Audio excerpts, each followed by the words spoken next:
Au Moyen-Âge, tout comme de nos jours, l'argent était source de problèmes.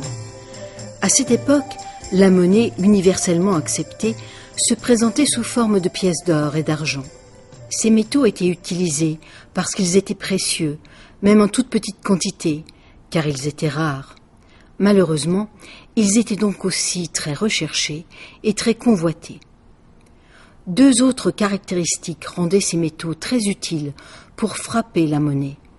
Ils étaient non périssables et non consommables. Ils convenaient donc parfaitement pour épargner. Mais ces deux qualités faisaient aussi qu'ils pouvaient être amassés et jalousement gardés par les riches. Le problème de la rareté de l'argent en circulation s'en trouvait donc aggravé. En effet, les riches pouvaient acquérir les pièces d'or et d'argent et les mettre en réserve, privant ainsi tout le reste de la population des pièces nécessaires pour pratiquer le commerce, c'est-à-dire pour échanger des biens et des services réels. Sur les marchés qui se tenaient dans les villes et les villages chaque semaine, il y avait toujours énormément de biens et de services à échanger, mais souvent trop peu de pièces pour conclure les échanges. Comment les gens ont-ils fait pour résoudre cette pénurie de pièces d'or et d'argent au Moyen-Âge ?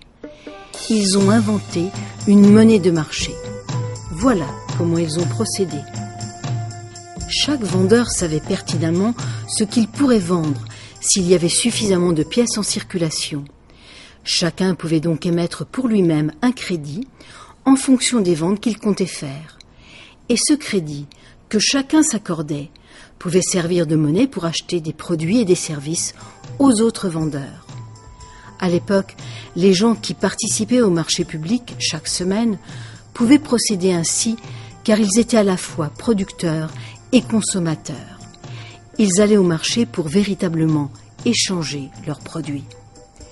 Mais qu'arrivait-il quand le boucher voulait acheter quelque chose à la couturière et que la couturière voulait acheter quelque chose au cordonnier, mais pas au boucher, et ainsi de suite? L'échange des produits et des services exigeait une bonne coordination entre les différents vendeurs. Parfois, il fallait plusieurs intermédiaires pour qu'un vendeur puisse acquérir ce qu'il voulait vraiment acheter. Le troc était le plus souvent un processus long et pénible. C'est pourquoi la monnaie a été inventée. Et de temps à autre, il faut réinventer la monnaie. Un beau jour, durant une période de ralentissement économique due à une grave pénurie de pièces d'or et d'argent, Antoine le boulanger a eu une idée géniale. Comme son pain était délicieux, Antoine était certain que les gens achèteraient toute sa production au marché, à condition bien sûr d'avoir de l'argent pour le faire. Antoine savait qu'il pouvait raisonnablement espérer gagner 20 deniers à chacun de ses marchés.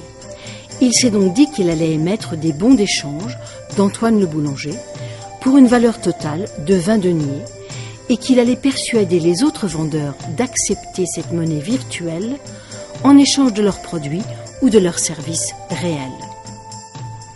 Antoine était un brave homme, à qui tout le monde faisait confiance.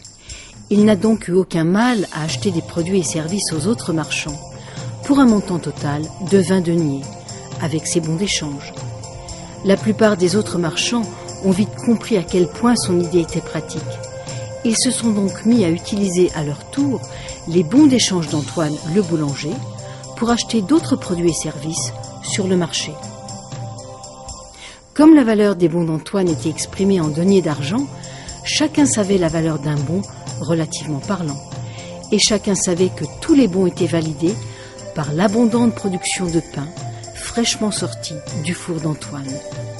Très vite, les bons d'échange d'Antoine ont été acceptés par tout le monde au marché, comme une monnaie fiable, tout simplement du fait que le pain d'Antoine était très en demande. Tout au long de la journée, les commerçants venaient voir Antoine et lui remettaient un bon d'échange contre lequel il voulait du pain. Chacun des bons avait fait tout un périple, parfois court et parfois long, sur le marché.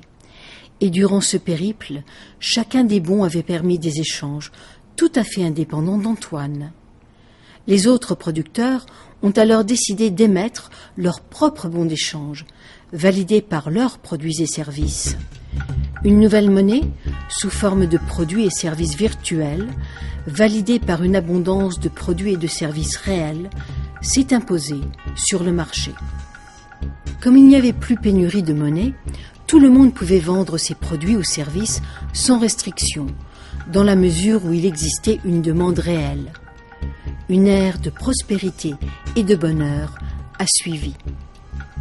La seule raison d'être que l'or et l'argent ont gardé, dans ce système, était d'étalonner une mesure acceptée par tous pour la valeur des produits et services. Un peu comme le mètre, le litre et le kilo sont des unités acceptées pour mesurer la distance, la capacité et le poids. Quand les gens des autres marchés s'étonnaient de ce nouveau système, Antoine aimait leur dire « Il n'a jamais été impossible à quiconque de construire une maison parce qu'il n'y avait pas assez de mètres pour mesurer. Eh bien, sur notre marché, personne ne doit renoncer à un échange par manque de pièces de monnaie. » À la fin de chaque marché, tous les commerçants se rassemblaient et faisaient le bilan des bons échangés. Les paiements s'effectuaient de 3 manières: en produits, en bons d'échange pour le prochain marché, ou bien, s'il le fallait vraiment, en pièces d'or ou d'argent.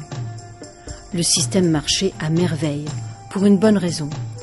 Il servait parfaitement au but essentiel de la monnaie. Grâce à lui, le pouvoir d'achat était tel que les gens pouvaient acheter tous les produits et services en demande sur le marché.